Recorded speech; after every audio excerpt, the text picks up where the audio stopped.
అలాంటి క్షమాపణ అనే దానికి పరిమితి అనేది లేదు. క్షమాపణ అనేది పరిమితి నాకు అనేది ఏం లేదు. దేవుని విషయంలో మాత్రం మనం ఎక్కువ క్షమాపణ అయినా అన్నీ అయితే ఇక్కడ యోనా గ్రంథం ఒకసారి చూసుకుంటే యోనా గ్రంథం 3వ అధ్యాయం యోనా 3:10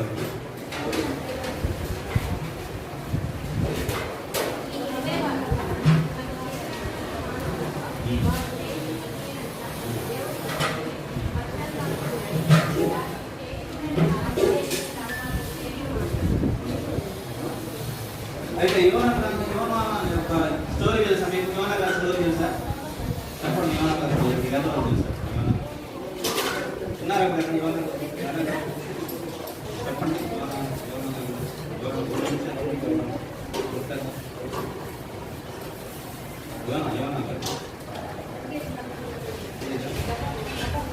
యోనా స్టోరీ చెప్పండి మరి.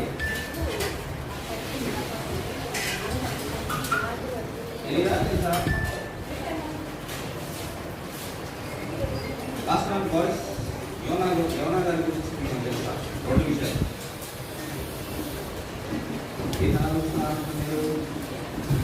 ఏది ఏది క్లాస్ చెప్తున్నారు సార్ అని చూస్తున్నారు.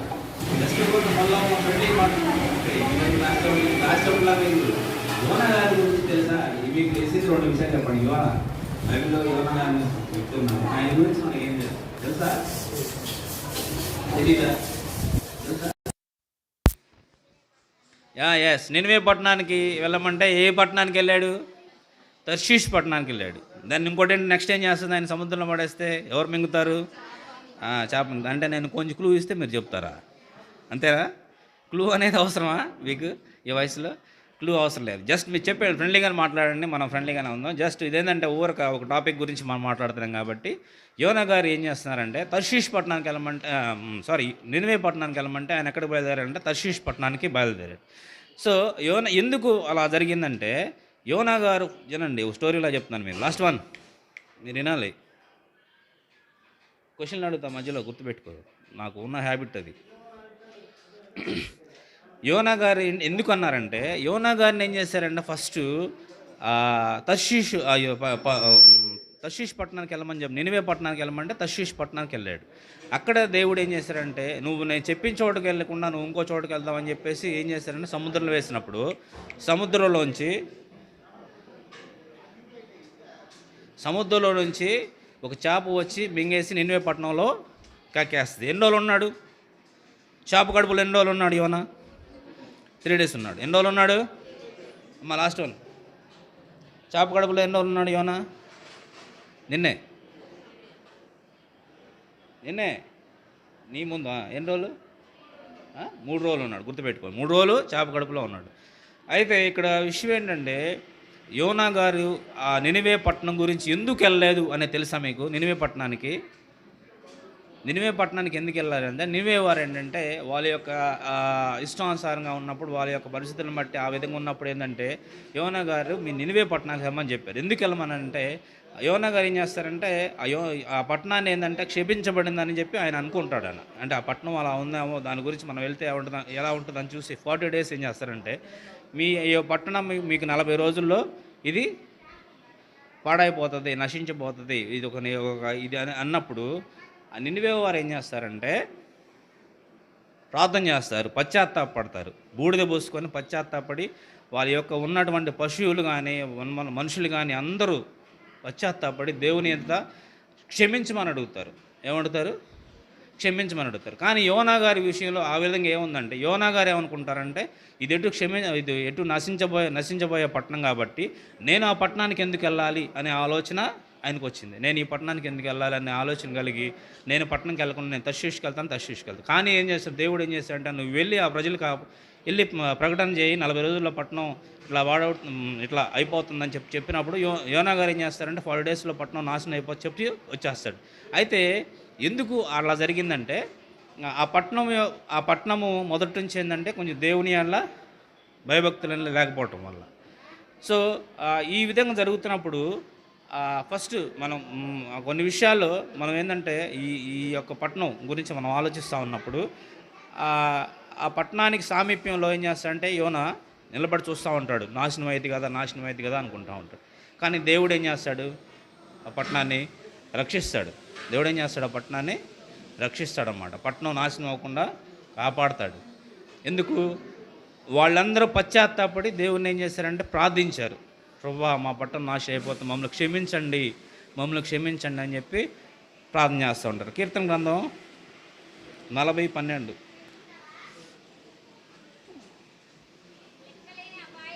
ఆ, ఆ, ఉమ్, ఉమ్, ఉమ్, ఓకే. అంటే మనం చేసే ప్రతి పాపం అంటే మనం కొన్ని పాపాలు చేస్తూ ఉంటాం. రోజుకి కొన్ని పాపాలు చేస్తూ ఉంటాం. ఆ పాపం ప్రతి విషయంలో మనం ప్రార్థన చేసుకుంటూ ఉండాలి. ప్రభువా నన్ను క్షమించు ప్రభువా, ఈరోజు మనం ప్రతిరోజు మనం ఏంటంటే మనకు తెలియకుండానే కొన్ని పాపాలు చేస్తూ ఉంటాం. పాపం చేసినప్పుడు మనం ఏం చేయాలంటే ఫస్ట్ దేవుడి దగ్గర పశ్చాత్తాపడి ప్రతిరోజు ప్రభువా నన్ను క్షమించండి అంటే మార్నింగ్ లేవగానే మీకు అందరు ప్రార్థన చేసుకునే అలవాటు ఉందా? ఉందా? ఎంతమందికి ఉంది ప్రేయర్ చేసుకునే అలవాటు? ప్రార్థన చేసుకునే అలవాటు ఉందా? ఎంతమందికి ఉంది? కొంతమందికేనా? అందరూ చేసుకోరా ప్రార్థన? ఫస్ట్ మనం ప్రేయర్ చేయగానే ఏం చేస్తాం? ప్రభా మనం పగలంతా రాత్రి అంతా కాపాడారు, ఈ పగలు కూడా క్షేమంగా కాపాడమని ప్రార్థన చేస్తాం. అయిపోయిన తర్వాత ఏం చేస్తాం? మళ్ళీ పగలంతా కాపాడారు, ఈ రాత్రి అంతా కాపాడని. అప్పుడు మనం పగటి కాలంలో కొన్ని పొరపాట్లు చేస్తాం. ఏం చేస్తాం? పొరపాట్లు, చిన్న చిన్న పొరపాట్లు చేస్తాం అన్నమాట. చిన్న చిన్న పొరపాట్లు చేసినప్పుడు మనం ఏం చేయాలి? ప్రార్థన చేసుకో. ప్రభువా ఈరోజు ఏమైనా చిన్న పొరపాటు చేసినావో క్షమించాయా అని చెప్పి ప్రార్థన చేసుకుంటూ ఉండాలి. సో ఆ విధంగా ఏంటంటే మనం ఎంత పాపం చేసినా కానీ, ఎంత తప్పు చేసినా కానీ దేవుని యొక్క వాత్సల్యత మన మీద ఉంది. ఆయన యొక్క కృప మన మీద ఉంది కాబట్టి మనం ఏం చేస్తున్నాం? తప్పు చేసినా కానీ దేవుడు ఇది అడిగినప్పుడు మనల్ని ఏం చేస్తున్నాడు? దేవుడు క్షమిస్తున్నాడు. ఆయన కృపా వాత్సల్యత కలవాడు. రోమిల్ రాసిన పత్రిక 6:23 ఒకసారి చదవండి.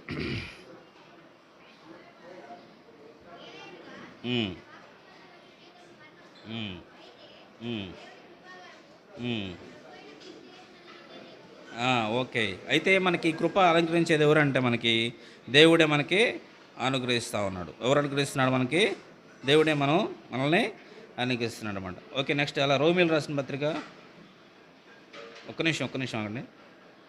విలాప వాక్యాలు కూడా ఒకసారి చూడండి. విలాప వాక్యాలు 3:22-23.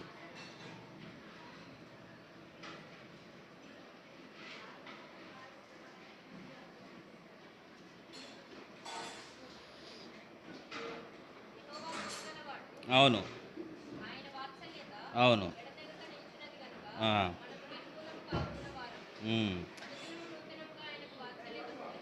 అవును. మనకి ఎంతైనా నమ్మదగిన వాళ్ళు ఎవరయ్యా అంటే ప్రభు అయిన యేసుక్రీస్తే. ఆయన మన ఏళ్ళ ఏం చూపిస్తున్నాడు? తన యొక్క వాత్సల్యతను, కృపను చూపిస్తూ ఉన్నాడు. తన యొక్క వాత్సల్యత, కృప, ఆయన కృప ఉండబట్టే మనం ఈరోజు ఇలాగా ఉండగలిగాం అనమాట. అర్థమవుతుందా? ఆయన యొక్క వాత్సల్యత, కృప అనేది మనమే చూపిస్తూ ఉన్నాం. అలాగే కీర్తన గ్రంథం 78:30 కూడా చూడండి. కీర్తన అవును, అవును, అవును. నెక్స్ట్ 145:8 కూడా ఒకసారి చదవండి కీర్తనలో.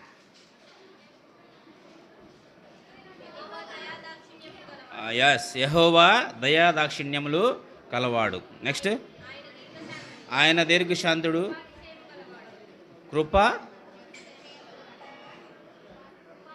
కృపాతిశయం గలవాడు. ఆయన దయాదాక్షిణ్యం గలవాడు, కృపాతిశయం గలవాడు. అంటే ఆయనకు ఉన్నటువంటి లక్షణాలు మనం చూస్తున్నాం. ఫస్ట్ టైం చూసాం, కృప చూసాం, వాత్సల్యత చూసాం, జాలిలు చూసాం. జాలి గలవాడు, వాత్సల్యత గలవాడు, దయ గలవాడు, ప్రేమ గలవాడు. అంటే ఆయనకు ఉన్నటువంటి బిరుదులు ఉందన్నమాట.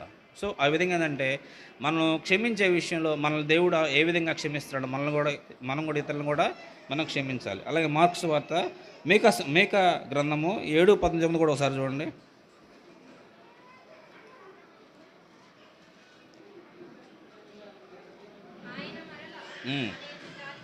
ఉమ్, ఉమ్. ఏ, అవును. మన దోషములన్నిటిని అణచివేసి ఆయన ఎక్కడ పడేస్తారంట? సముద్రంలో పడేస్తారంట. మనం చేసే ప్రతి పని ఒకవేళ మన మన పాపాలన్నీ, మనం చేసిన తప్పులన్నీ తీసుకెళ్ళి ఏడబడేస్తాడంట. ఏడబడేస్తాడు? సముద్రంలో పడేస్తాడు. సముద్రంలో పడేస్తే ఏమైనా దొరుకుతాయా? ఏవి దొరకవు. ఎక్కడే ఉందో కూడా తెలియదు. అర్థమైందా? సో అలాగా దేవుని యొక్క ప్రేమ, అలాగా దేవుని యొక్క కృప, వాత్సల్యత, కరుణ, జాలి ఆ విధంగా మన మీద ఉంటాయి. అంటే మనం ఒకసారి ఆయన దగ్గర, ఆయన సన్నిధిలో మనం మొరపెట్టినప్పుడు, మనం ఆయన సన్నిధిలో ఆయన వేడుకున్నప్పుడు, మనల్ని దేవుడు ఏ విధంగా క్షమించాడో మనం కూడా ఇతరులను ఆ విధంగా క్షమించగల బద్ధులమై ఉన్నాం అన్నమాట. అలాగే ఆయన శిలువలో కూడా పలికిన మాట మీకు ఎవరికైనా గుర్తుందా? తండ్రి వీరేం చేయుచున్నాడో వీరి వీరిగే వీరిని క్షమించి విడిచిపెట్టమంటాడు. ఎందుకు ఆ మాట అన్నాడు? ఎంత బాధలో ఉండి ఆ మాట అన్నాడు. ఎంత బాధలో ఉండి ఆ మాట అన్నాడు. ఒక పక్క ఎండ, భయంకరమైన ఎండ. ఒకే ఒక మాట, తండ్రి వీరేం చేయుచున్నారో వీరికి తెలియదు కనుక వీరిని క్షమించి విడిచిపెట్టమన్నాడు. అంటే అయితే ఆ స్థితిలో ఒకవేళ ఆ మనసు లేనప్పటికీ, ఆ మనసు మనం కలగవరమై యేసుక్రీస్తు ఏ విధంగా అయితే అటువంటి మనసును కలిగి ఉన్నారో ఆ మనసు మనం కలిగి ఉండాలి. అదే ఫిలిప్పులు రాసిన పత్రిక 4వ అధ్యాయంలో ఉంటుంది. క్రీస్తు యేసును కలిగిన మనసును మీరును కలిగి ఉన్నాడు. ఆయన ఏ విధంగా ఆయన ఏ విధంగా అయితే అటువంటి మనసును కలిగి ఉన్నాడో మనం కూడా అటువంటి మనసు కలిగి ఉండాలి. ఆయన ఎట్లా ప్రేమించేవాడు, ఇతరులని ఎట్లా ఆయన ఆదరించేవాడు, ఎట్లా క్షమించేవాడు అనేది మనం చూస్తే ఒకసారి మనం చూసుకోవచ్చు. ఆయనకి ఒకసారి మనం గమనించినట్లయితే ఆయనకి ఎటువంటి ప్రేమ ఉందో అనేది చూసుకోవచ్చు. ఒకసారి ఈ ఒక రాజు ఏం చేస్తున్నాడంటే, ఈ సేవకుడి దగ్గరికి వస్తాడు. మన సేవకులు నెక్కేసుకుంటూ ఉంటాడు. రాజు వచ్చేసి సేవకులు చూసుకుంటూ ఉంటాడు. ఒక అతనికి ఏం చేస్తాడంటే 10 తలాంతులు ఇస్తాడు. 10 మంది 100 తలాంతులు, ఆ కొంత తలాంతులు ఇస్తాడు. ఇచ్చినప్పుడు అవన్నీ లెక్క చూసుకుంటూ వస్తాడు. 10,000 తలాంతులు ఇస్తాడు. ఒక ఆయనకి 10,000 తలాంతులు ఇస్తాడు. వచ్చి లెక్క చూస్తున్నప్పుడు అతను ఏంటంటే ఆ తలాంతులు అతను చెల్లించాలి, కానీ చెల్లించలేని స్థితిలో ఉన్నాడు. రాజుకు మాత్రం ఆ సేవకుడి గురించి తెలుసు, ఇతను నాకు ఇవ్వలేడని తెలుసు. వెళ్ళిపోయి ఏం చేస్తాడంటే అసలు రాజుకున్న అధికారం ఏంటంటే తీసుకెళ్ళి చెరసాల్లో వేయచ్చు. కానీ చెరసాల్లో వేయకుండా ఏం చేస్తున్నాడంటే, క్షమించి నువ్వు నాకు ఇవ్వలేవు కాబట్టి, నేను అడిగిన 10 తలాంతులు నువ్వు ఇవ్వలేవు కాబట్టి నేను క్షమించి విడిచిపెడతాను అని చెప్పేసి క్షమించి విడిచిపెట్టాడు. అయితే ఈ వ్యక్తి ఏం చేస్తాడంటే, క్షమించబడ్డ వ్యక్తి ఏం చేస్తాడంటే వేరే చోటకి వెళ్ళి అతనికి ఇంకొక అచ్చి ఉంటారు కదా, అచ్చి ఉన్నవాడిని, ఆయనకి 100 దేనారంలో అచ్చి ఉన్నాడు. ఆ 100 దేనారంలో అచ్చి ఉన్న అతన్ని అడిగి అతన్ని ఇబ్బంది పెడుతున్నాడు అనమాట. నువ్వు నాకు డబ్బులు ఇవ్వాలి, నువ్వు నాకు అచ్చి ఉన్నావు, 100 తలాంతులు 100 దేనారంలో అచ్చి ఉన్నావు కదా, నువ్వు నాకు ఇవ్వాలి అని చెప్పి అడుగుతూ ఉంటాడు. అడుగుతున్నప్పుడు రాజుగారికి ఆ విషయం తెలిసిద్ది. పిలుస్తాడు. పిలిచి, అయ్యా నువ్వు నాకు 10,000 తలాంతులు అన్నప్పుడు నువ్వు నన్ను క్షమించబడినప్పుడు నేను నిన్ను క్షమించానే. నీ చిన్నవాడైనటువంటి అతని నువ్వు దగ్గరికి వెళ్ళి నాకు 100 దేనారంలో వచ్చి ఉందని నువ్వు నాకు ఇవ్వాలి అన్నప్పుడు నాకు ఎలా కోపం వస్తుందని చెప్పేసి తీసుకెళ్ళి చెరసాల్లో వేయటం జరిగిద్ది అనమాట. సో ఎందుకు చెప్తున్నానంటే, దేవుడు మనల్ని ఏ విధంగా క్షమించాడో, మనం ఏంటంటే మన చిన్నవారినైనా, మన తోటి వారినైనా, మన తల్లిదండ్రులైనా, మన ఎవరినైనా సరే మనం కూడా క్షమించేవారిగా ఉండాలన్నమాట. అలా క్షమించేవారిగా ఉన్నప్పుడే మనకి క్షమాపణ అనేది, పశ్చాత్తాపం అనేది దొరుకుతుంది. ఒకవేళ మనల్ని క్రమశిక్షణలో పెట్టాలని చెప్పేసి కొన్నిసారి మన టీచర్స్ కానీ మన పెద్దోళ్ళు కానీ ఏం చేస్తారంటే గద్దిస్తారు. అవునా? కాలేజీలో ఏం చేస్తారు, కొంచెం క్రమశిక్షణలో పెట్టాలంటే ఫస్ట్ ఏం చేస్తారమ్మా, కాలేజీలో చదవకపోతే ఏం చేస్తారు? ఇప్పుడు కొట్టట్లా, మమ్మల్ని కొట్టేవాళ్ళు చిన్నప్పుడు అయితే కొట్టేవాళ్ళు, ఇంటర్మీడియట్లో కూడా కొట్టేవాళ్ళు మమ్మల్ని.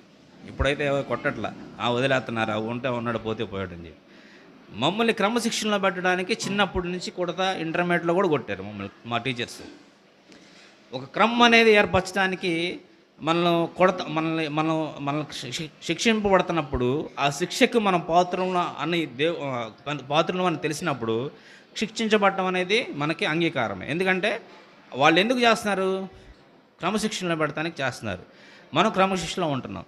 సో అలాగే మన క్రమశిక్షణలో ఉన్న తర్వాత కూడా వాళ్ళకి ఏమైనా అపకారం జరగాలని కోరుకోవడం కూడా మనం తప్పే అనమాట. అర్థమైందా? అర్థమైందా? జరిగింది చెప్పింది అర్థమైందా? మన క్రమశిక్షణలో పెట్టాలని మనల్ని కొడుతున్నారు, తిడుతున్నారు. మనం క్రమశిక్షణలోకి వస్తున్నాం. వచ్చిన తర్వాత పూర్తిగా కూడా వచ్చిన తర్వాత, అరే నన్ను అట్లా చేశాడురా, నన్ను ఇట్లా చేశాడురా, వాడికి అన్నాడు వాడికి ఆయనకేం జరగాలి అని అనుకోవటం కూడా మన తప్పే మనం. అర్థమైందా?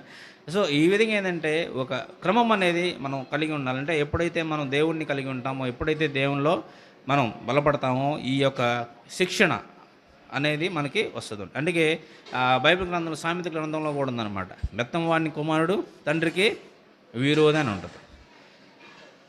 వాడమనే అర్థం, దాన్ని బట్టి ఏంటి బెత్తం వాడమనే అర్థం. సో క్షమించడం అనేది మన ఇదన్నమాట. దేవుడు ఎప్పుడైతే మనం సంపూర్ణంగా ఆయన కలిగి ఉంటామో, సంపూర్ణంగా ఆయన యొక్క మనసుని కలిగి ఉంటామో, ఆయన జాలిని, ఆయన యొక్క ప్రేమను కలిగి ఉంటామో, ఇతరులు కూడా మనం ఏం చేస్తాం? క్షమిస్తాం అన్నమాట. అర్థమవుతుంది చెప్తుంది. సో ఆ విధంగా క్షమించినప్పుడు దేవుడు మనల్ని ఏం చేస్తాడు? మనల్ని కూడా క్షమిస్తాడు. సో నెక్స్ట్ మార్క్స్ వార్త 11, 25, 26 ఒకసారి చదవండి.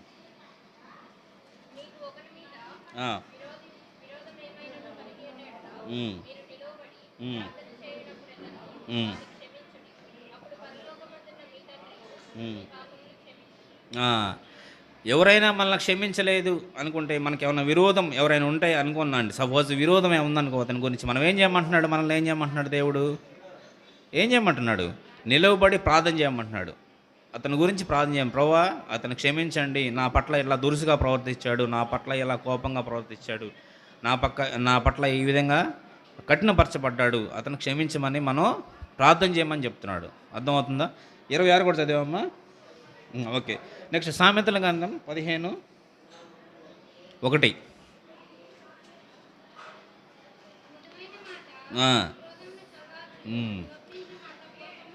మృదువైన మాట. మనం ఇతరులు మన పట్ల కోపాన్ని కూడా ప్రదర్శిస్తూ ఉన్నప్పుడు, కోపడుతున్నప్పుడు మనం ఏం చేయాలంటే మృదువుగా సమాధానం చెప్పాలి, మృదువుగా మాట్లాడాలి.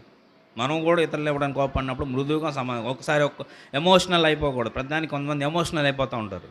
ఎమోషనల్ అవ్వకూడదు. ఎందుకంటే మనం యవ్వన రక్తంలో ఉన్నాం కాబట్టి, యవ్వనంలో అంటే బాగా ఉడుకు రక్తం అంటారు దీన్ని. మనం ఏంటంటే ఎమోషన్ అయిపోతాం. ఎమోషన్ అవ్వకూడదు, మృదువుగా మాట్లాడాలి. మృదువైన మాట కోపంను చల్లార్చుది. ఇంకో మాట ఉంటుంది, కోపరుడు కానీ, చెప్పండి కంటిన్యూషన్, కోపరుడు కానీ పాపము చేయకుడి. కోపరుడు కానీ పాపం చేయకుడి. ఒకవేళ కోపడినా కానీ అది ఎప్పటి వరకు నిలిచి ఉండాలని చెప్తున్నాడు దేవుడు? సూర్యాస్తమయం వరకే ఉండాలి. అర్థమవుతుందా? ఒకవేళ కోపడ్డా కానీ అది ఎప్పటి వరకు ఉన్న సూర్యాస్తమయం వరకే మనం ఉండాలి. కోపడు కానీ పాపం మాత్రం చేయకూడదు. కొన్నిసార్లు మన కోపమాలు వస్తాయి. ఈ వయసులో మనకేంటంటే ఫస్ట్ మనకు అదొక శత్రువు అనమాట. కోపం ఏంటనేది మనకి ఒక శత్రువు, అదే మనకు శత్రువు, ఇంకేం లేదు. జనరల్గా ఎప్పుడప్పుడు వస్తాయి మీ కోపాలు? చెప్పండి. ఈ వయసులో ఎప్పుడప్పుడు వస్తాయి మీ కోపాలు? బాయ్స్ ఎప్పుడప్పుడు వస్తాయి మీ కోపాలు? ఎప్పుడు వస్తాయి చెప్పండి. ఎప్పుడు వస్తాయి? డాడీ బైక్ కొనుక్కున్నప్పుడు, లేదా మమ్మీ ఇంట్లో పని చెప్పినప్పుడు, ఏందమ్మా నా చెప్తావు అంటాం. బైక్ కొన్నప్పుడు, ఏందా పొద్దు బైక్ కొనమంటే నడిచేదమంటావు నన్ను, పొద్దు బజార్కి సైకిల్ వేసుకెళ్దామంటే బైక్ కొనమ. ఎప్పుడు కోపాలు వస్తాయి.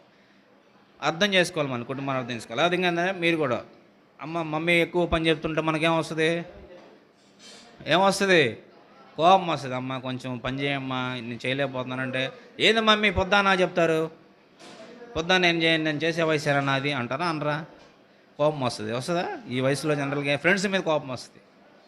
ఫ్రెండ్స్ మీద కోపం వస్తుంది. కొన్నిసార్లు లేదా అడిగింది ఇవ్వలేదనుకో, అరే వీడు నేను అడిగింది ఇవ్వలేదురా, వాడికి నా చేతిలో ఉంది, వాడిని కోపడ అంటే వాడితో మాట్లాడొద్దురా, వాడితో పలకొద్దురా అనుకుంటూ ఉంటాం. అది కోపం అనమాట. అదేంటంటే కోపపడుతూ ఉంటాం మనం. అది తగ్గించుకోవాలి. ఈ యవ్వనంలో మనకు జరిగేందంటే ఎక్కువ బద్ధశత్రువు ఏంటంటే కోపం ఒకటే. అది ఒకటే తగ్గించుకోవాలి మనం. కోపపడవచ్చు కానీ పాపం చేయకూడదు. కానీ లిమిట్ అనమాట. దేవుడు ఒకవేళ మనమే కోపపడితే మనం ఉంటామా? ఉన్నాం. దేవుడు పొరపాటున మన మీద ఉగ్రత కానీ కోపం కానీ వస్తే ఉంటామా? ఉన్నాం. ఎప్పుడో నాశనం అయిపోయేవాడు. కాబట్టి దేవుడు ఏ విధంగా అయితే మన మీద మనల్ని క్షమిస్తున్నాడో ఆ విధంగా మనం కూడా ఇతరులను క్షమించాలని చెప్తాను. నెక్స్ట్ సామెతలు 16:32 ఒకసారి చూడండి.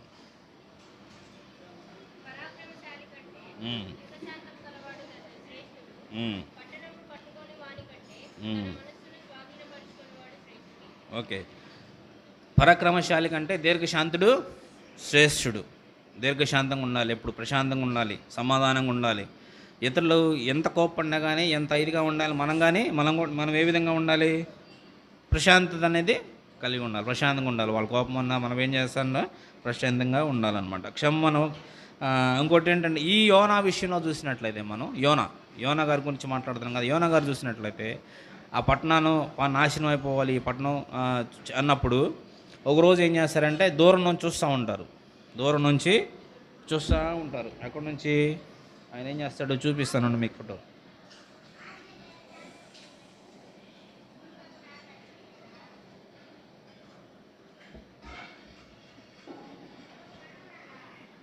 ఇదేది ఏంటిది ఏమర్థమవుతుంది? చెట్టు కింద ఎవరున్నారు? యోనా ఉన్నారు. ఆయన ఏం చేస్తారంటే ఒక పందిరి వేసుకుంటారు. ఒక బాగా ప్రయాణం చేసి యోనా గ్రంథం 3-4 అధ్యాయాలు చదివితే మీకు క్లారిటీ వస్తుంది. 3-4 అధ్యాయాలు ఇంటికి వెళ్ళి చదువుకోండి. 3-4 అధ్యాయాలు చదివితే అసలు ఏంటి ఆ పట్టణం గురించి ఏంటి క్లియర్గా మీకు అర్థమయ్యేది. ఏం చేస్తారంటే యోనా గారు వెళ్తా ఒక పందిరి వేసుకుంటారు. వేసుకొని ఏం చేస్తారు, పందిరి కింద కూర్చోగానే ఆ పందిరి మీద దేవుడు ఏం చేస్తాడంటే ఒకరోజు సొర చెట్టును మొలపిస్తాడు. ఏం చేస్తాడు? సొర చెట్టు అంటే ఆకులు కూడా వెడల్పు ఉంటాయి, చల్లగా ఉంటుంది కొంచెం. ఒక్కరోజే అట్లా అట్లా మొలకెత్తిన తర్వాత ఒక్కరోజు ఉన్న తర్వాత ఎమ్మటే వాడిపోగానే యోనా గారి కోపం వస్తుంది. ఇదేంది ఒక్కరోజే మాడిపోయింది, ఒక్కరోజే ఎండిపోయింది అనిపిస్తుంది.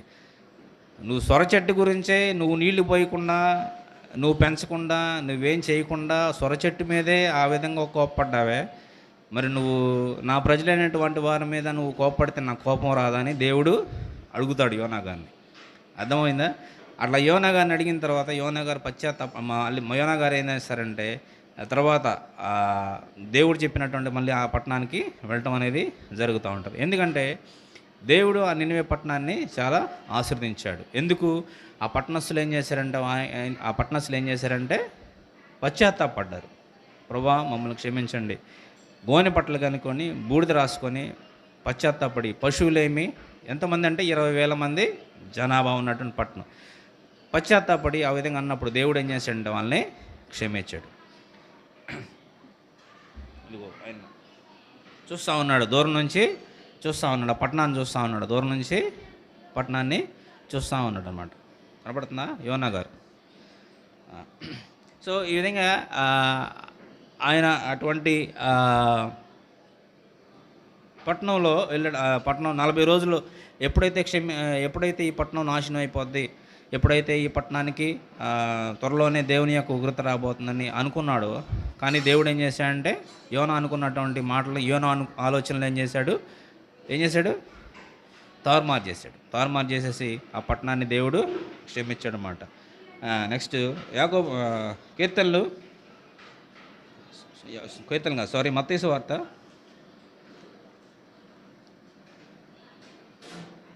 18వ అధ్యాయము 28 నుంచి 30 చదువు.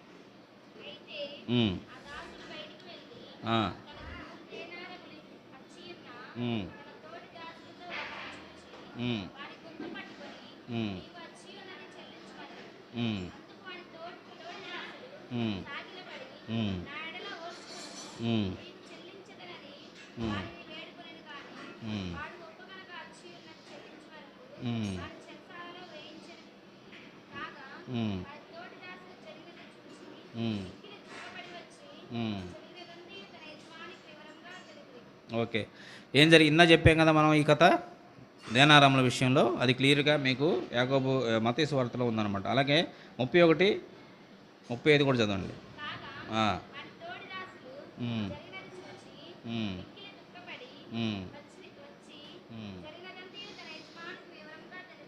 ఓకే,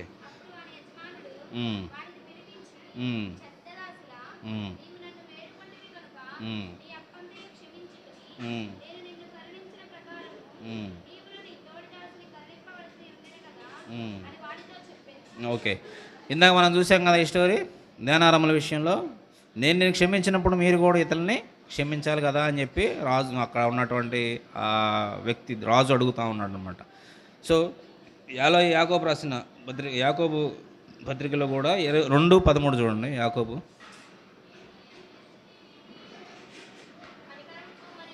ఉమ్, ఉమ్, ఉమ్. కనికరము లేనివాడు కనికరము లేని కీర్తిని పొందును. కనికరం అనేది ఉండాలి. మనకి ఏమేమి ఉన్నాయని చెప్పాను దేవుడికి, యేసుక్రీస్తు వారికి ఏవే లక్షణాలు ఉన్నాయని చెప్పాను ఫస్ట్లో. మనం ఏమేమి లక్షణాలు ఉన్నాయని చెప్పాం? వాత్సల్యత, కరుణ, జాలి, దయ, కనికరము, ఇవన్నీ లక్షణాలు ఉన్నటువంటి వ్యక్తి ఎవరయ్యా అందే యేసుక్రీస్తు వారే. సో అటువంటి మనుషులు కనికరం లేనివాడు, ఏందమ్మా చదువు, కనికరం లేనివాడు కనికరం చూపని వాని కనికరం లేని తీర్పు పొందును. ఒకవేళ మనం కనికరించలేదంటే మనం కూడా ఏం చేస్తాం? మనం ఏ తీర్పు పొందాం? కనికరం లేని తీర్పునే పొందుతాం. అవునా కాదా? యేసుక్రీస్తు వారు శిలువలో ఉన్నప్పుడు దొంగ ఏమడిగాడు? దొంగ గారు ఏమడిగాడు? ఆ? నీవు నేను రక్షించుకొని మమ్మల్ని కూడా రక్షింపలేవు అంటే ఇంకోటి ఏం మాట్లాడాడు? ఇంకొక అతను రెండో దొంగ, మొదటి దొంగ, రెండో దొంగ ఏం మాట్లాడాడు? నీ రాజ్యంలో వచ్చినప్పుడు నన్ను జ్ఞాపకం చేసుకోమన్నాడు. దేవుడు ఏం చేశాడమ్మటే, నువ్వు నాతో నేడు నాతో కూడా పరదేశంలో ఉంది అన్నాడు. ఎమ్మటే అతని పాపాలు కూడా క్షమించబడ్డాయి. సో ఆ విధంగా ఏంటంటే పశ్చాత్తాపం అనేది అక్కడే శిలువలోనే అతనికి దొరికిందనమాట. కనీసం అయిపోతుంది.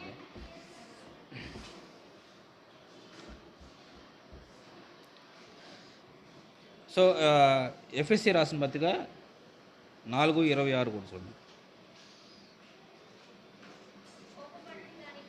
కోప్పడు కానీ పాపము చేయకుడి. ఇవన్నీ ఒక పేపర్ మీద రాసుకుంటే మంచిది. మీరు సరే అది హ్యాబిట్ రాసుకోండి నిదానంగా. కోప్పడు కానీ పాపము చేయకుడి. నెక్స్ట్ లూకాసు వార్త 23:34.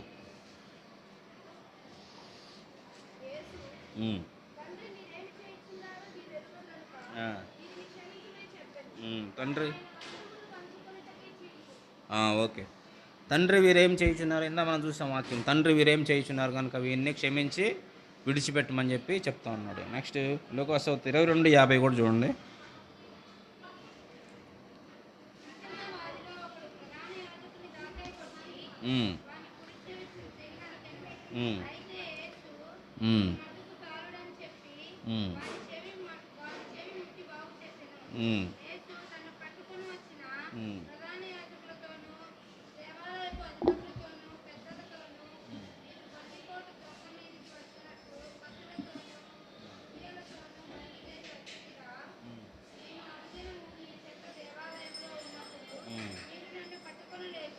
ఓకే, ఒక్క నిమిషం ఆగండి. అయితే ఈయన పేరు ఏంటంటే పేతురు. ఈయన ఏం చేశారు? ఎట్లా ఉన్నాడు చూడు, ఈయన ఎట్లా ఉంది ఈయన పొజిషను? మాట్లాడుతున్నాడు ఎట్లా, ఓకే అంటున్నాడు, ఏళ్ళు చూపిస్తున్నాడు. ఏళ్ళు చూపిస్తుంటే ఏంటి అర్థం? వార్నింగ్ ఇస్తున్నాడు. మనం ఏం చేస్తాం? వార్నింగ్ ఇచ్చేటప్పుడు అంటాం. అర్థమైందా? ఉందా ఇది? ఓకే. పేతురు గారు, అర్థమైందా? పేతురు గారు ఆయన ఎట్లా చేస్తున్నాడు? ఇట్లా వార్నింగ్ ఇస్తున్నాడు, మాట్లాడుతున్నాడు. అయితే ఇక్కడ మనం జాగ్రత్త అబ్జర్వ్ చేయాలి ఏంటంటే, ఇక్కడ ఉన్న పరిస్థితిని బట్టి ఈ ఫస్ట్ యోనా గారు, మనం ఎవరి గురించి నేర్చుకున్నప్పటి వరకు యోనా గారి గురించి నేర్చుకున్నాం. వాస్తవానికి ఇది ఉన్న చూడలేదు. యోనా గారి గురించి మనం నేర్చుకున్నాం. యోనా గురించి ఒక తర్వాత ఏ పట్టణస్తులు అని చెప్పాం మనం? ఏ పట్టణస్తులు అని మాట్లాడాం మనం? ఏ పట్టణస్తుల గురించి మాట్లాడాం? నినివే పట్టణస్తుల గురించి మనం మాట్లాడాం. ఎంతమంది అని చెప్పాం మనం వాళ్ళని? ఎంతమంది? 20,000 మంది. ఎంతమంది? బైబిల్ గ్రంథంలో 20,000.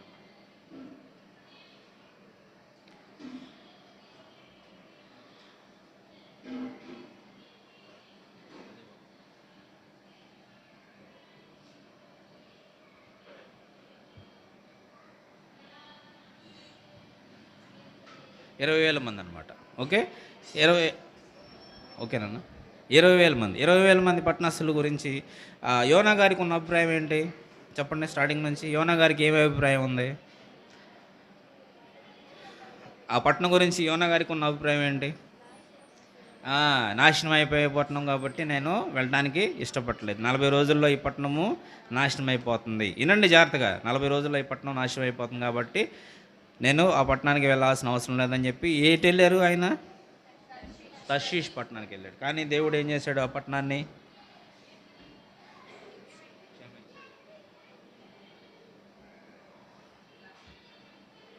దేవుడు ఆ పట్టణాన్ని ఏం చేశాడు? ఆ పట్టణాన్ని దేవుడు క్షమించారన్నమాట. క్షమించి రక్షించాడు. అర్థమైందా? ఇప్పుడు ఆ పట్టణాన్ని రక్షించడానికి దేవుడికి ఏమేమి ఉన్నాయని చెప్పాం మనం ఇందాక. ఆయనకున్న లక్షణాలను బట్టి కృప వాత్సల్య పూర్ణుడు, దయాగలవాడు, ప్రేమ గలవాడు, కృప కటాక్షం గలవాడు, దయాదాక్షిణ్య పూర్ణుడు. సో ఈ విధంగా ఏంటంటే ఆ పట్టణాన్ని రక్షించాడు అన్నమాట. సో మనల్ని కూడా దేవుడు ఆ విధంగా మనం రక్షించడానికి ఇష్టపడతా ఉన్నాడు. ఓకే, ఇంకా ఈ యొక్క మనకున్న ఇది కూడా చూడండి ఒకసారి.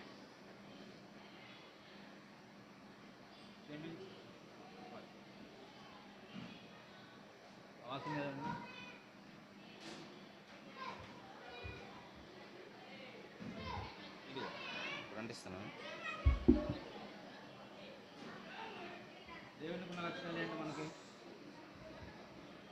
దేవునికి ఉన్న లక్షణాలు ఏంటి మనకి చూడండి ఒకసారి. ఎక్కడేముంది? క్షమించి మరిచిపోవును, ఉగ్రతను ఏమాత్రం రేపుకొనడు, కోపించుటకు నిదానించేవాడిని ఉన్నాడు. మనకి దేవుడు ఆ విధంగా అడిగాడు. మనం ఒకసారి కొన్నిసార్లు మనం ఏం చేస్తామంటే మనకున్న లక్షణాలు ఏంటంటే చెప్తాం. మనకున్న లక్షణాలు జనరల్గా ఉన్న లక్షణాలు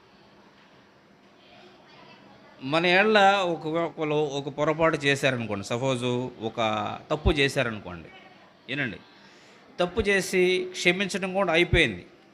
వినండి, అంటే తప్పు చేసి క్షమించడం అయిపోయింది, మనం కూడా క్షమించాము, వాళ్ళు కూడా వెళ్ళిపోయారు, క్షమించబడ్డారు మన చేత, వెళ్ళిపోయిన తర్వాత మళ్ళీ మీరు వెళ్ళిపోయినప్పుడు ఆ పాపాన్ని, ఆ తప్పుని మీరు మళ్ళీ ఏం చేయకూడదు? రిపీట్ చేయకూడదు, గుర్తు తెచ్చుకోకూడదు. అర్థమైందా? నువ్వు అప్పుడు ఆ క్షణంలో నువ్వు పాపం చేసావు కదా, తప్పు చేసావు కదా అని చెప్పేసి గుర్తు చేసుకోకూడదు. అర్థమైందా? ఎందుకంటే దేవుడు మన యొక్క పాపాలన్నీ తీసుకెళ్ళి ఎక్కడ వేసాడని చెప్పాం మనం. మీకా గ్రంథంలో ఉండొచ్చు చూడన్నమాట.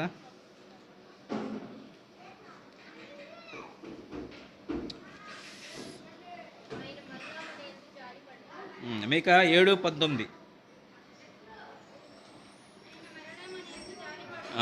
మరలా మన ఎదుట జాలిపడును, మన దోషములను అణిచివేయును, మన పాపములన్నింటినీ తీసి సముద్రపు అగాధంలో పడవేయును.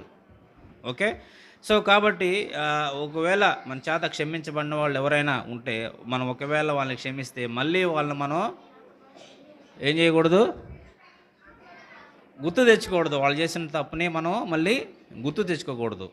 ఎట్టి పరిస్థితుల్లో మనం గుర్తు తెచ్చుకోకూడదు. సపోజు మీ ఫ్రెండ్ ఎవరైనా తప్పు చేశారు, నిన్ను కొట్టారు, అనవసరంగా నీకు తెలియకుండా నిన్ను కొట్టేసి వచ్చి నీ దగ్గరికి వచ్చి అరే సారీ అమ్మా, లేకపోతే సారీ రా అన్నారు. పొరపాటున కొట్టారు నిన్ను, సారీ రా అన్నారు. సరేరా అమ్మ, మీరు క్షమించి వదిలేశారు, ఆ ఫ్రెండ్ని క్షమించి వదిలేశారు, వెళ్ళిపోయారు, అంత అయిపోయింది. తర్వాత మళ్ళీ నెక్స్ట్ టైం కలిసినప్పుడు ఆ పాపం, అరే నన్ను నువ్వు అప్పుడు కొట్టావు కదా, లేకపోతే అప్పుడు అట్లా అన్నావు కదా, నీ మీద పగ తీర్చుకుంటాను అనేది ఉండకూడదు. అర్థమవుతుందా చెప్తుంది? అది అంతటితోనే కరుమరువైపోవాలి. అవునా కాదా? మనం కూడా ప్రార్థన చేస్తున్నప్పుడు కొన్నిసార్లు గుర్తుపెట్టుకోండి, ప్రార్థన చేస్తున్నప్పుడు కొన్నిసార్లు మనం బలపడుతున్నప్పుడు ప్రార్థనలో లాస్ట్ వన్ వినండమ్మా, బలంగా ప్రార్థన చేస్తున్నప్పుడు బలపడుతున్నప్పుడు కొన్నిసార్లు మనకు పాపాలు గుర్తొస్తాయి మనం చేసినవి. అప్పుడు ఏంటంటే దేవుడు ఇలా మనం క్షమించబడ్డాయి అని మనం ఏంటంటే విశ్వసించాలి. ఏం చేయాలి? మనం విశ్వసించాలి. విశ్వసించినప్పుడు మనం దేవుని సన్నిధిలోకి రాగలం. మనం గుర్తుపడిన ప్రతిరోజు మన పాపాలను మనం జ్ఞాపకం చేసుకుంటా దేవుని సన్నిధిలో ప్రభువా నాకు క్షమించండి అని చెప్పి మనం అడగాలి. పాపం చేయటం మానవ సహజం. కాకపోతే మనం దేవుడు ఏదో పశ్చాత్తాపడినప్పుడు ఆయన ఏం చేస్తాడు? మనం క్షమిస్తాడు. బైబిల్ వాక్యంలో ఉంది, మన పాపం మనం చెప్పండి, మన పాపములను మనం ఒప్పుకొని ఆయన నమ్మదైన వాడును నీతిమంతుడు కనుక మనం చెప్పండి మన పాపాలను క్షమించి మనలను సమస్త దుర్నించి పవిత్రులుగా చేయును. మీరు వాక్యం మర్చిపోతున్నారు, అంతా వాక్యం మర్చిపోకూడదు. వాక్యము గుర్తుపెట్టుకోవాలి, ఎప్పుడైనా గుర్తుపెట్టుకో. మన మనం మన పాపలను మనం క్షమించమని ఆయన అడిగితే మనం తప్పకుండా ఆయన క్షమిస్తాడు. సమస్త దుర్నీతి నుంచి ఎవ్రీథింగ్ అనమాట. ప్రతి చిన్న పని కూడా మనం దేవుడి ఎదుట ఒప్పుకోవాలి. అర్థమైందా? పాపం అంటే ఏంటి? పాపం గురించి ఒక ఆహ్వానం ఉందా మీకు? పాపం అంటే మర్డర్ చేయటం కాదు, దొంగతనాలు చేయటం కాదు పాపం కాదు. చిన్న చిన్న ఆలోచన కూడా పాపమే. చిన్న ఆలోచన, మనకు ఆలోచన వచ్చినా కానీ అది దేవుడి దృష్టికి మంచిదా కాదా అని మనం పరీక్షించుకుంటూ ఉండాలి. అది మంచిదా, మనది ఈ యొక్క ఆలోచన మంచిదా? ప్రతి విషయంలో దేవుని సన్నిధిలో మనం ఎప్పుడేం చేస్తూ ఉండాలంటే మొరపెడతా ఉండాలి. ఒక ఆలోచన, సపోజు ఒక ఏదన్నా స్టడీస్ చదవాలన్నా కానీ, ఇప్పుడు మీరు అందరూ ఏ క్లాస్ చదువుతున్నారు? అందరూ ఏ క్లాసు? 10th 8th. నెక్స్ట్ మీరు పెద్దోళ్ళు ఎవరు లేరా? ఉన్నారా? ఏ కొంచెం ఏంటంటే చదువుతున్నా కానీ చదివే విషయంలో కానీ దేవుడి ప్రతి విషయంలో ఏంటంటే మనం దేవుణ్ణి జ్ఞానం అడగాలి. దేవుని ప్రభా మంచి జ్ఞానం ఈ ప్రభా, మంచి ఆలోచన ఈ ప్రభా అని అడుగుతూ ఉంటే దేవుడు తప్పకుండా మనకి మంచి ఆలోచన. మనం అడగటమే లేటు, మనం అడగం. మనం ఏం చేస్తాం? మనకున్న బద్ధకం అడగం. మనం అడిగితే ఏముందని అట్లా అనుకోకూడదు. ప్రతి చిన్న విషయాన్ని దేవుడి దగ్గర మనం మన యొక్క పాపాన్ని ఒప్పుకొని దేవా ప్రభా నన్ను క్షమించని అడిగితే ఆయన క్షమించేవాడిగా ఉన్నాడు. అలాగే మనం దేవుడి దగ్గర మనకు కావాల్సింది మనం దేవుడిని అడిగితే ఆయన మనకి దయచేస్తాడు. మంచి ఈవుల్ని ఇస్తాడు, మంచి ఆలోచన ఇస్తాడు, మంచి తలంపులు ఇస్తాడు, మంచి జ్ఞానం ఇస్తాడు. ఆయన బుద్ధి జ్ఞాన సర్వతలంపులు ఆయన యందు ఏమైనా గుప్తంలో ఉన్నవని ఉంటుంది బైబిల్లో. మీరు బాగా చదువుకోవాలి. బైబిల్ ఎంతమంది చదువుతారు? ఏంది, ఎవరు చదవరా బైబిల్ చదువుకోరా? బైబిల్ చదవాలమ్మా, రోజు బైబిల్ చదువుకోవాలి. బైబిల్ చదివితే మనకి అన్ని విషయాలు మనకి తెలుస్తాయి. బైబిల్లో నుంచే కదా మనం దేవుడు మనతో మాట్లాడాలంటే మనం ఏం చేయాలి? బైబిల్ చదువుకోవాలి రోజు. అప్పుడు దేవుడు మనతో మాట్లాడతాడు. మనం దేవుడితో మాట్లాడటం కాదు, మనం దేవుడితో ఎలా మాట్లాడతాం? ప్రేయర్ ద్వారా మాట్లాడు. దేవుడు మనతో మాట్లాడాలంటే ఏం చేస్తాం? బైబిల్ చదివితే దేవుడు మనతో మాట్లాడతాడు. అర్థమైందా?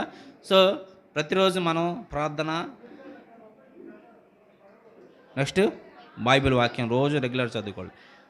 ఒక పక్షి ఉంది, ఒక పక్షికి 2 రెక్కలు ఉంటే ఎగురుద్దా, ఒక రెక్క ఉంటే ఎగురుద్దా? 2 రెక్కలు ఉంటే ఎగురుద్ది. అవునా కదా? ఏమ్మా, నా పాట పాడారు. ఏం పాట? ఒక రెక్క ఎట్లన్నారా, లేదా 2 రెక్కలు ఎగిరేసారా? 2 రెక్కలు. ఓకే. అది ఏంటంటే ఒక ప్రార్థన, ఒకటి ప్రేయర్ ఉండాలి, ఇంకోటి బైబిల్ వాక్య ధ్యానం ఉండాలి. 2 ఉన్నప్పుడే మనం స్ట్రాంగ్గా బలపడతాం. ఎంత ఎత్తుకన్నా మనం దేవుడిది సామీప్యంగా ఎంత ఎత్తుకన్నా మనం ఎగురగలం, ఎంత ఆత్మీయంగా బలపడగలం. గుర్తుపెట్టుకోండి. ఎందుకు చెప్తున్నానంటే 2 ఈక్వల్లే. ప్రేయర్ ఉండాలి, అలాగే బైబిల్ వాక్యం, దేవుని వాక్యం అనేది ఉండాలి. ఉన్నప్పుడు దేవుడు మనం ఎంతో ఆత్మీయంగా మనల్ని బలపరుస్తాడు. ఇదండి. ఆ తర్వాత వాళ్ళ సంగతి వాళ్ళు చేసుకుంటారు. మీరు చూడండి, ఇటు చూడండి. ఓకే. ఈ విధంగా ఏంటంటే మనం ప్రతి విషయంలో మనం ఏ విధంగా ఇతరులను క్షమించాము, ఇది కూడా మనం ఇతరులని క్షమించాలన్నమాట. ఓకే, అర్థమైందా? పేతురు గారి వల్ల మనం ఎప్పుడు అంటే ఉన్న ఏజ్ని బట్టి మనం ఎప్పుడు కోప్పడకూడదు, త్వరగా కోపం తెచ్చుకోకూడదు. గుర్తుపెట్టుకోండి. త్వరగా కోపం అనేది ఏం చేస్తుందని చెప్పాము? పాపానికి దారి చేస్తుంది. అవునా కదా? కోపం ఏం చేస్తావు? ఒకరిని కొడతావు, ఏమవుతుంది? అవతల మీద నీకేం చేస్తావు? అవతలడికి ఏమొస్తుంది? కోపం వస్తుంది. నీకు కోపం వస్తుంది, అవతలడికి కోపం వస్తుంది. సో ఆ విధంగా పాపం నుంచి మనం రక్షింపడాలి అంటే కొంచెం ఏంటంటే కోపాన్ని మనం తగ్గించుకోవాలి. ఇప్పుడు నినివే పట్టణస్థుల వారు ఆ విధంగా పశ్చాత్తాపడి దేవుడి ఎదుట, దేవుడి దృష్టికి ఎలా ఉన్నారు ఆ ప్రజలు? చెప్పండి. దేవుని దృష్టికి నినివే ప్రజలు ఎలాగున్నారు? చెప్పండి, ఎలాగున్నారు? పశ్చాత్తాపడి ఉన్న మనసు కలిగేవారే ఉన్నారు. పశ్చాత్తాపడే మనసు కలిగేవారై ఉన్నారు. అందుకే దేవుడు వాళ్ళని ఎమ్మటే క్షమించేశాడు. యోనా గారిని ఇంకా ఒక విధంగా కోప్పడినట్టు మాట్లాడాడు. అయ్యా, ఎందుకు కోప్పడతావు? ఎందుకు ప్రజల మీద అంత కోపం నీకు? వాళ్ళు నా ప్రజలు, 20,000 మంది ప్రజల విషయంలో నువ్వు ఆ విధంగా కోపమని ఉన్నావే. ఒకరోజు సొర చెట్టుకి నీళ్ళు ఎండిపోతే ఒకసారి సొర చెట్టు ఎండిపోతే ఆ విధంగా కోపం వస్తుంది. మరి అంతగా వాళ్ళు ప్రార్థన చేసి, అంతగా వాళ్ళు ఆ యొక్క గోనె పట్ట కనుక్కొని బూడిద రాసుకొని ఏడ్చి నా గురించి ప్రార్థన చేసినప్పుడు, నా కోసం ప్రార్థన చేసినప్పుడు, క్షమించమని, పాపాలు క్షమించమని ప్రార్థన చేసినప్పుడు నేను క్షమించడం నా బాధ్యత కాదన్నట్టు మాట్లాడతాడు యోనా గారితో. సో ఆ విధంగా ఏంటంటే మన విషయంలో కూడా దేవుడు మనం అడిగినప్పుడు మన పాపాలన్నీ క్షమిస్తాడు. అవునా కదా? ఎవరికైనా జరిగిందా అట్లా? మీ పాపాలను క్షమించబడ్డాయి అని చెప్పి నమ్ముకుందా? ఎవరికైనా అట్లా నా పాపాలను దేవుడు క్షమించాడని ఎప్పుడైనా అనుకున్నారా? మీకు తెలుస్తుందా అట్లా ఎప్పుడైనా? తెలియట్లేదా? పీస్ ఆఫ్ మైండ్ రావట్లేదా? సమాధానం రావట్లేదా? మీ ఫ్రెండ్స్ విషయం ఎప్పుడైనా మీరు క్షమించారా అట్లా? క్షమించారా? క్షమించలేదా? ఇంకా కోపం పెట్టుకున్నారా? ఎవరైనా మీ ఫ్రెండ్స్ కానీ, మీ స్నేహితులు కానీ, మీ తల్లిదండ్రులు కానీ ఇంకా ఏదన్నా కోపం ఉంటే వాళ్ళ మీద ఇప్పుడే వెళ్ళి వాళ్ళని క్షమాపణ అడగండి. ఇప్పుడు వెళ్ళి మా ఫ్రెండ్స్ విషయంలో కానీ, లేకపోతే మీ యొక్క పేరెంట్స్ విషయంలో కానీ క్షమాపణ అనేది వాళ్ళని అడగాలి. డాడీ లేకపోతే క్షమించు, మమ్మీ క్షమించు, నేను ఆ పొరపాటు చేశాను, ఇంకెప్పుడు చేయను అని అడిగితే క్షమిస్తారు. మృదువైన మాట ఏం చేస్తుంది? కోపమును, ఇప్పుడే మనం చదువుకుంది, కోపమును చల్లార్చును. నొప్పించు మాట కోపాన్ని రేపుద్ది. అందుకే బైబిల్ చదవమంటుంది. నొప్పించే మాట కోపాన్ని రేగింది. మృదువుగా చక్కగా మీ ఫ్రెండ్స్తో కానీ ఇప్పటివరకు లేకపోతే మీ యొక్క తల్లిదండ్రులతో కానీ ఇంకెవరితో మీ బంధువులతో కానీ ఎవరైనా మీ కోపం అనేది పెట్టుకుంటే వెళ్ళేసి వాళ్ళని క్షమించమని అడగడం అనేది మీ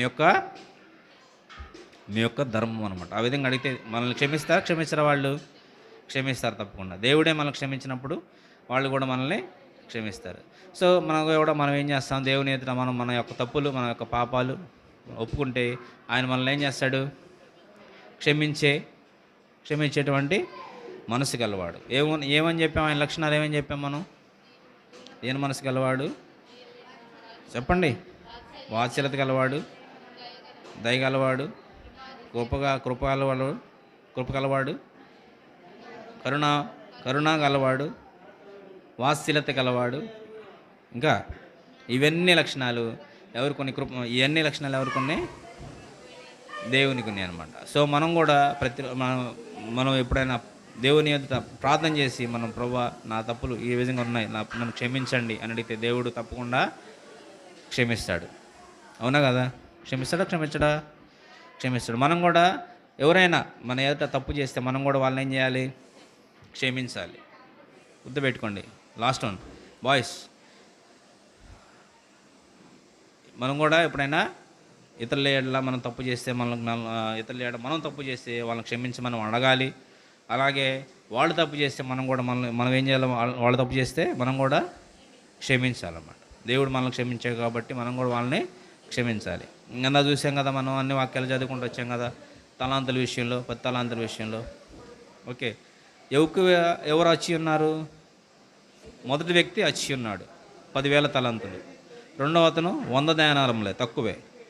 మరి అంత 10,000 తలాంతులో ఉన్న వ్యక్తిని క్షమించిన రాజు మరి నీకన్నా చిన్నోడైనటువంటి 100 దేనారముల వ్యక్తిని క్షమించడానికి ఏమైంది?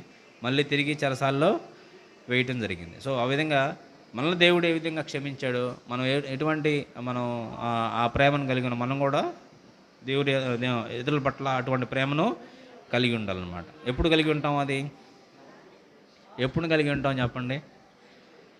ఇంకా ఎప్పుడు దేవుని యొక్క ప్రేమను మనం కలిగి ఉంటాం? కంక్లూజన్కి వచ్చాం, చెప్పండి. ఎప్పుడు కలిగి ఉంటాం దేవుని ప్రేమను మనం?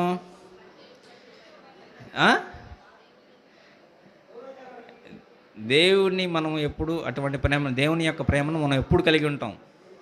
అర్థమైందా? క్వశ్చన్ అర్థమైందా? మళ్ళీ చెప్పమంటారా? దేవుని యొక్క ప్రేమను మనం ఎప్పుడు కలిగి ఉంటాం? ఎప్పుడు? చెప్పండి, మాట్లాడండి. టిఫిన్ చేయలేదా? ఎవరు టిఫిన్ చేయలేదా? మరి మాట్లాడండి. ఎప్పుడు కలిగి ఉంటాం మనం దేవుని ప్రేమని? ఏమా లాస్ట్ వన్ బాయ్స్, దేవుని ప్రేమను మనం ఎప్పుడు కలిగి ఉంటాం? ఏం మాట్లాడతారండి? ఎప్పుడు కలిగి ఉంటాం అని నేర్చుకున్నాం కదా ఇప్పుడు. మనం ఎప్పుడు కలిగి ఉంటాం దేవుని ప్రేమను మనం?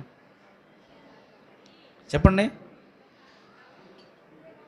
ఎప్పుడైతే మనం దేవుణ్ణి ఎరుగుతామో, పాయింట్ గుర్తుపెట్టి, ఎప్పుడైతే మనం దేవుణ్ణి ఎరుగుతామో, ఎప్పుడైతే దేవుని ప్రేమను మనం ఎప్పుడైతే దేవుని యొక్క కృప కానీ దేవుని వాత్సల్యతను మనం కలిగి ఉంటామో, దేవుని ప్రేమ అనేది మనం కలిగి ఉంటామో, ఇతరులను కూడా మనం క్షమిస్తాం. మనలో ఫస్ట్ మనం ఏంది? రక్షించబడాలి. మనం ఏం చేస్తాం? ఫస్ట్ మనం రక్షించబడాలి. రక్షించబడినప్పుడు దేవుడు మనం పాపంలో ఒప్పుకుంటే ఆయన ఏం చేస్తాడు? మనల్ని క్షమించి వాటి నుంచి పవిత్రపరిచి మనల్ని ఏం చేస్తాడు? రక్షించేవాడిగా ఉంటాడు. రక్షించినప్పుడు నిదానంగా దేవునిలో ఎదుగుతూ ఉన్నప్పుడు, ఆత్మీయంగా మనం ఎదుగుతూ ఉన్నప్పుడు ఆత్మీయంగా దేవునిలో ఎదుగుతూ ఉన్నప్పుడు ఏనండి లాస్ట్ వన్ వాయిస్, దేవునిలో ఎదుగుతూ ఉన్నప్పుడు నిదానంగా మనం ఏంటంటే దేవుని ప్రేమ ఆటోమేటిక్గా అది మనకు వచ్చేస్తుంది. సో అప్పుడు మనం ఇతరులను కూడా క్షమించేవారిగా ఉంటాం. అర్థమైందా? దేవుని ప్రేమ లేకుండా మనం ఇతరులను క్షమించలేం. అర్థమైందా? ఎప్పుడైతే మన దేవుడు మనల్ని క్షమించాడు, ఎందుకంటే మనం రోజు ప్రార్థన చేసుకుంటే దేవా మమ్మల్ని క్షమించమని అడుగుతాం కాబట్టి ఆయన క్షమించాడని మనం నమ్మితే మనల్ని కూడా ఇతరులను మనం క్షమిస్తాం. ఒకవేళ పొరపాటు చేసి ఇతరులు కూడా అటువంటి ప్రేమ దేవుని ప్రేమ కలిగి ఉంటే మనల్ని వాళ్ళు తప్పకుండా క్షమిస్తారు. మనం అడగటం అనేది మన బాధ్యత. ఒకవేళ మీ ఫ్రెండ్స్ పట్ల మీరు తప్పు చేస్తే క్షమించమని అడగటంలో తప్పు లేదు. ఎందుకంటే తను తాను తగ్గించుకునేవాడు హెచ్చంబండు. ఓకే, తగ్గించుకునే మనసు మనకు కావాలి. దేవుని యొక్క ప్రేమ, దేవుని యొక్క మనసు కావాలి. ఎందుకంటే మానవులుగా మనకి అది చాలా అసాధ్యం. ఎందుకంటే దేవుని మనసు అనేది మనకి కలిగి ఉండటం అనేది చాలా అసాధ్యం. దేవుని మనసు కలిగి ఉండటం అనేది వింటారా మీరు? దేవుని మనసు కలిగి ఉండటం అనేది మనకి అసాధ్యం. కానీ మనం ఏం చేస్తామంటే ఎప్పుడైతే దేవునిలో ఆత్మీయంగా ఎదుగుతూ ఉంటామో, వాక్యంలో ప్రార్థనలో బలపడతా ఉంటామో ఆటోమేటిక్గా దేవుని మనసు అనేది మనకి వస్తుంది. అప్పుడు మనం ఇతరులని క్షమిస్తాం అన్నమాట. అవి తల్లిదండ్రులు కానీ, లేకపోతే మన రక్త సంబంధికులు కానీ, మన అన్న కానీ, చెల్లెలు కానీ, ఇంకా మన బంధువులు కానీ, మన టీచర్స్ కానీ, మన స్నేహితులను కానీ మనం క్షమిస్తాం. అర్థమైందా?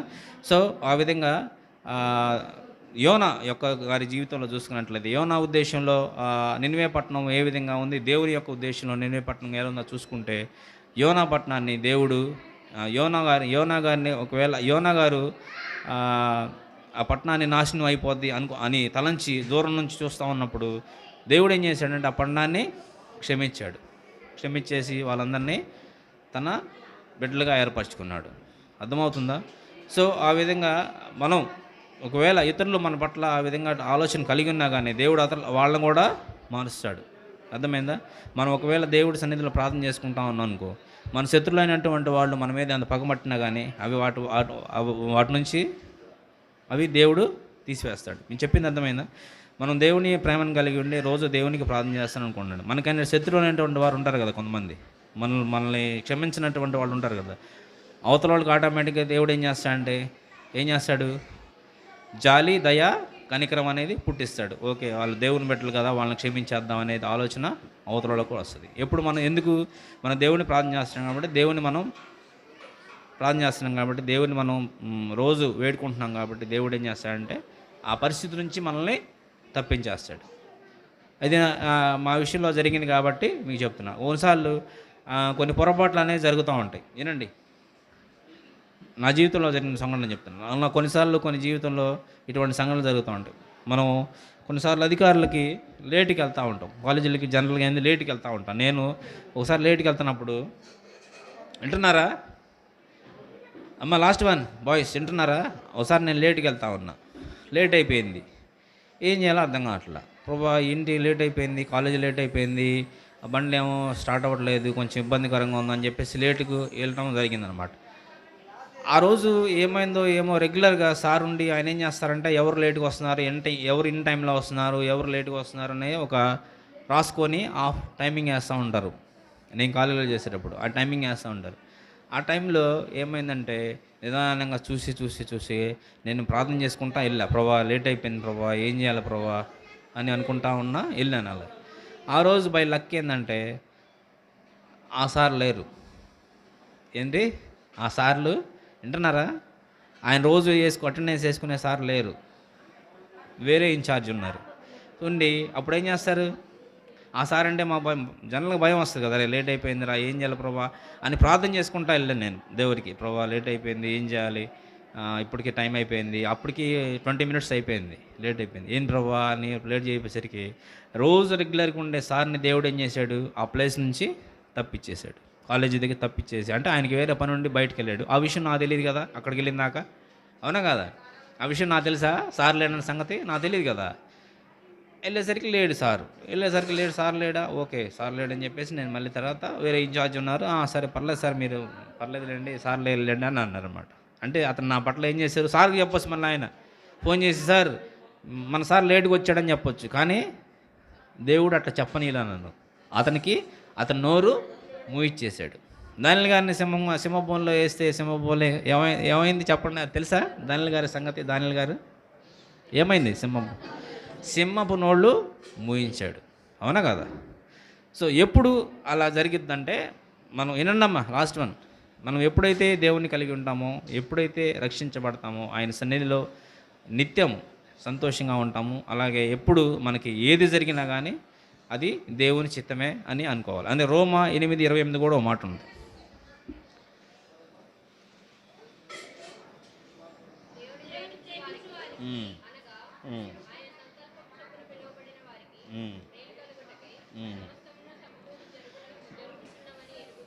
దేవుని ప్రేమించే వారికి అనగా ఆయన సంకల్పం చొప్పున పిలువబడిన వారికి మేలుగులగుడికై సమస్తము సమకూడి జరుగుచున్నవి.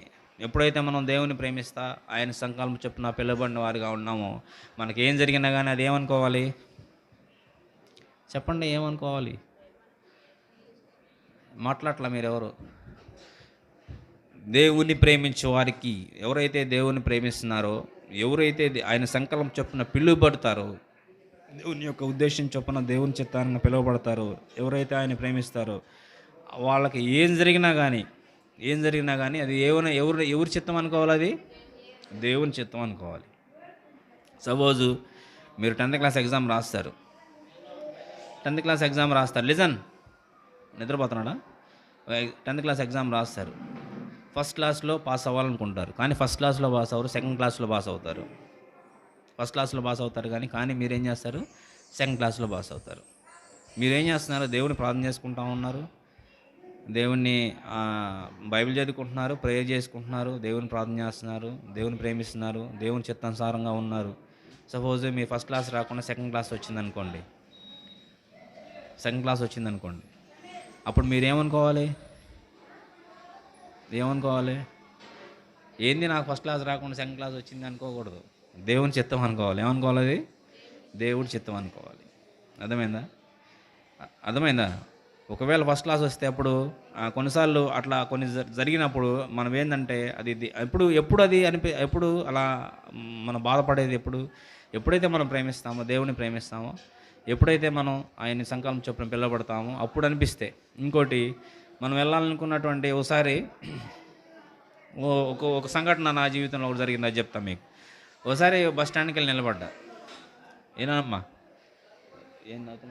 ఒకసారి బస్ స్టాండ్కి వెళ్ళి నిలబడ్డా అంటే ఎక్స్పీరియన్స్ మీద చెప్తున్నా, అది మీకు వేరే ఉద్దేశం కాదు, ఎక్స్పీరియన్స్ మీద చెప్తున్నా. ఒకసారి బస్ స్టాండ్కి వెళ్ళి నిలబడితే నేను వెళ్ళాల్సిన బస్సు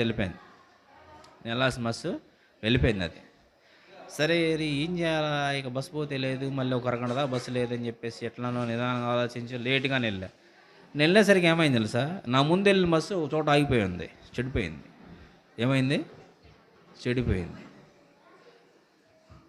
ఆ జనాలందరూ రోడ్డు మీద నిలబడి ఆటోల కోసం ఎదురు చూస్తున్నారు, వేరే బస్సుల కోసం ఎదురు చూస్తున్నారు. అంటే కొన్నిసార్లు మనం ఎప్పుడైతే మనం ఆయన ప్రేమలో ఉంటామో, ఎప్పుడైతే ఆయన యొక్క సంకల్పం చొప్పున పిలువబడతామో, కొన్నిసార్లు దేవుడు కొన్ని విషయాల్లో మనం తప్పిస్తాడు. అర్థమైందా? కొన్ని విషయాల్లో మన దేవుడు ఏం చేస్తాడు? మనల్ని తప్పిస్తాడు. సో ఆ విధంగా కొన్ని విషయాలు, అంటే నా ఎక్స్పీరియన్స్ జరిగిన విషయాలు కొన్ని మీకు చెప్తున్నాను. అర్థమైందా? సో అట్లా కొన్నిసార్లు మిస్ అయిపోయింది అని నేను ఫీల్ అయితే, ఆ రోజు నాకు బక్సింగ్ గారి విషయంలో, అంకుల్ ఆ విషయంలో కూడా అది జరిగింది. తెలుసా మీకు? ఏరోప్లేన్ వెనక్కి వచ్చింది, చెప్పలేదా మీ సేవకులు ఎవరు? చెప్పలేదా? చెప్పుంటారా? మీకు వాక్యంలో చెప్పుంటారు, వాక్యం వింటలేదా? ఏం చేస్తారంటే ఆయన ఒకసారి తెలుసా అంటే మీకు? ఏరోప్లేన్ వెనక్కి వచ్చింది, తెలుసా? ఏరోప్లేన్ వెనక్కి రావడం అంటే సామాన్య విషయం కాదు. ఎంతో దానికి అంతమంది అధికారుల చేత ఫోన్ చేయించి దాన్ని వెనక్కి తీసుకొని వచ్చారు, తెలుసా? అది నాకైతే గుర్తుంది. అది ఏరోప్లేన్లో అంకుల్ నాకైతే నేను విన్నాను. అంకుల్ నేను చూడలేదు, కాకపోతే విన్నాను. నేను ఉన్నప్పుడు ఉన్నారు ఆయన. అంటే 92 అంటే 84లో ఎప్పుడైనా చనిపోయినా, ఎప్పుడు అంకుల్ చనిపోయింది అంకుల్? బక్సింగ్ గారు 2000లో నాకు ఎప్పుడు ఎంత వయసు? 20 years మేబీ, 20 సంవత్సరాలు. అప్పుడు విన్నా, జస్ట్ అంటే అంకుల్ గురించి విన్నాను, బక్సింగ్ గారి గురించి విన్నాను, అది తెలుసు. అయితే ఏంటంటే ఆయన ఒకసారి వేరే ప్లేస్కి వెళ్ళాలి, తెలుసా అమ్మాయి మీకు? ఆ సంగతి తెలుసా? ఆ ప్లేస్కి వెళ్ళాలంటే ఆయన వెళ్ళాల్సిన ఫ్లైట్ ఏమైందంటే మిస్ అయింది. ఈ నెలసరికి మిస్ అయింది. ఏం చేయాలి అంకుల్? కంగారు పడలేదు, ఏం లేదు. ఆడ కూర్చొని ప్రేయర్ చేసుకుంటా ఉన్నారు. ఆయన కూర్చొని ఏం చేస్తున్నారు? ప్రేయర్ చేసుకుంటా ఉన్నారు. ప్రేయర్ చేసుకున్న తర్వాత కొంతసేపటికి ఏమండి ఒక అనౌన్స్మెంట్ వినబడింది. పలానా ప్లేస్కి వెళ్ళవలసిన ప్లెయిన్ తిరిగి మళ్ళీ వెనక్కి వస్తుందని వినపడింది. ఏమైందంటే ఆ ప్లెయిన్‌లో ఒక రాణి ఉందన్నమాట. ఒక రాణి, ఆమె పేరు నాకు ఐడియా లేదు. ఆ రాణి గారు ఏం చేశారంటే వాష్‌రూమ్‌కెళ్ళేసి రింగ్ మర్చిపోయారు. ఆ రింగ్ మర్చిపోయిన తర్వాత ఆ రింగ్ కోసం మళ్ళీ ఏం చేసిందంటే, ఆమె రాణి కదా! రాణి గారు చెప్తే ఎవరైనా వెనక్కి రావాల్సిందే. సో, ఆమె ఏం చేసిందంటే ఎళ్లి పైలట్‌కి మీరు టర్న్ తీసుకోండి, బ్యాక్ టర్న్ తీసుకోండి. నాకు అక్కడ వాష్‌రూమ్‌లో నేను ఆ రింగ్ మర్చిపోయానని చెప్తే మళ్ళీ ప్లేన్ బ్యాక్ వచ్చింది. సో, అప్పుడు ఈ ప్లేన్ మళ్ళీ అంకుల్ క్యాచ్ చేసి వేరే ప్లేస్‌కెళ్లారు. అర్థమైందా? దేవుడి యొక్క కార్యాలు అలా ఉంటాయి. ఎప్పుడు మనం అధైర్యపడకూడదు. ధైర్యంగా ఉండాలి. ఎప్పుడు దయచేసి ఎప్పుడు అధైర్యపడొద్దు. మనం ఎప్పుడైతే దేవుని ప్రేమిస్తా, ఎప్పుడైతే ఆయన ప్రార్థన చేసుకుంటా, ఎప్పుడైతే వాక్యంలో బలపడతా, రక్షింపబడి ఉంటామో, మనకేం జరిగినా గానీ అది దేవుని చిత్తమే అని గ్రహించాలి. మిరకిల్స్ అనేవి జరుగుతాయి. అద్భుతాలు జరుగుతాయి. ఆశ్చర్యకాలు జరుగుతాయి. ఆయనకి ఆయన పేరు ఉంది. ఏం పేరుడు? ఆశ్చర్యకరుడు, ఆలోచనకర్త, బలమైన దేవుడు, నిత్యుడగు తండ్రి, సమాధానకర్త అధిపతి. వరుసగున్నాయి. చదవట్లా మీరు బైబిల్ చదివితే అన్నీ గుర్తొస్తాయి. యెషయా గ్రంథంలో ఉంటుంది ఆ మాటలు. ఆశ్చర్యకరుడు, ఆలోచనకర్త, బలమైన దేవుడు, నిత్యుడగు తండ్రి, సమాధానకర్త అధిపతి. ఇంకా మనం ఇప్పుడు చూసాం వాత్సల్యత గలవాడు, కరుణా సంపన్నుడు, జాలి గలవాడు, నెక్స్ట్ ప్రేమ గలవాడు, ఇంకా కృపాతిశయం గలవాడు. ఎన్ని పేర్లు ఉన్నాయి తెలుసా దేవుడికి? మహోన్నతుడు. అర్థమైందా?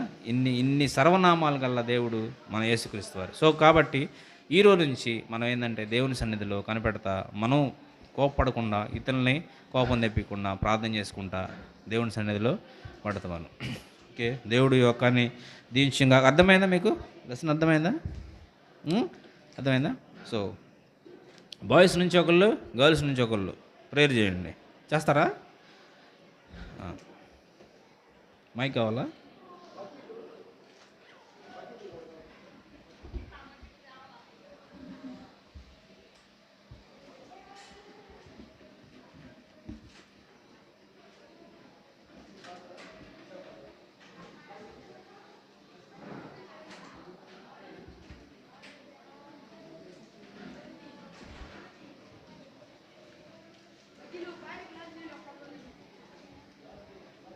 బాయ్స్ నుంచి ఒకళ్ళు, గర్ల్స్ నుంచి ప్రేయర్ చేయండి. ఒక్క నిమిషం ఆగమ్మా, ఒక్క నిమిషం ఆగు బాబు. ప్రేయర్ చేయండి. లాస్ట్ వన్, అందరూ కళ్ళు మూసుకోవాలి.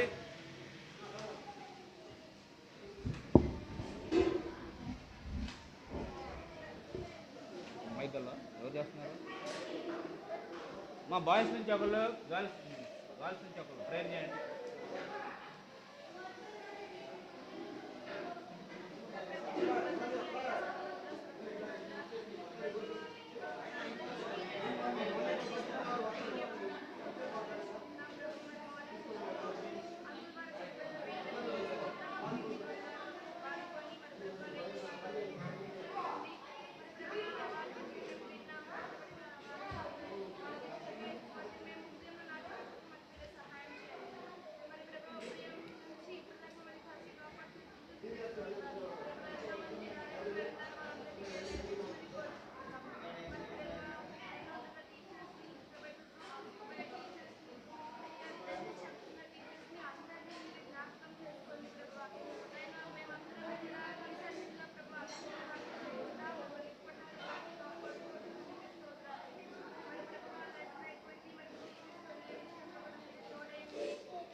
బాయ్స్ నుంచి ఎవరేం చేస్తారా? బిజీగా ఉన్నదా? ప్రార్థన చేసుకుందాం. పరిశుద్ధులైన తండ్రి, మౌన్నతమైన దేవ, మీకే స్తోత్రాలు, వందనాలు చేస్తున్నాను తండ్రి. దేవా, మరి విన్న వాక్యాన్ని బట్టి దేవా, మరి ఇతరులను క్షమించే విషయంలో మరి మేము ఏ విధంగా ఉండాలో తగిన జ్ఞానాన్ని దయచేసినందుకు వందనాలు తెలుస్తున్నాం. మీ వాక్యం ద్వారా మీరు మాతో మాట్లాడినందుకు వందనాలు తెలుస్తున్నాం తండ్రి. వాక్యం మా హృదయంలో 30 60 100 ఫలించే భాగ్యం దయచేయం ప్రార్థన చేస్తున్నాం తండ్రి. దేవా, మీరు నన్ను వాడుకున్న విధానం బట్టి వందనాలు. దేవా, మరి కథలను వారిని స్థిరంగా ఉండి మీ యొక్క ఉద్దేశం నెరవేర్చే వారికి ఉండడం సహాయం చేయండి. దేవా, మరి మీరు ఏ విధంగా అయితే ఆ యొక్క నినవే పట్టణస్థుల మీద ప్రేమను, జాలిని, దయను, కనికరాన్ని, వాత్సల్యతను, కరుణ కలిగి ఉన్నారో తండ్రి, ఆ విధంగా మేము కూడా ఇతరుల పట్ల తండ్రి వాళ్ళు మమ్మల్ని అడిగినప్పుడు మేము కూడా క్షమించే భాగ్యం దయచేయండి. అటు మనసును మేము కలిగి ఉండే భాగ్యం దయచేయండి. క్రీస్తు యేసును కలిగిన ఈ మనసును మీరును కలిగి ఉండని వాక్యంలో రాయబడి ఇతని బట్టి మరి క్షమించే మనసుని కలిగి ఉంటాను సహాయం చేయండి.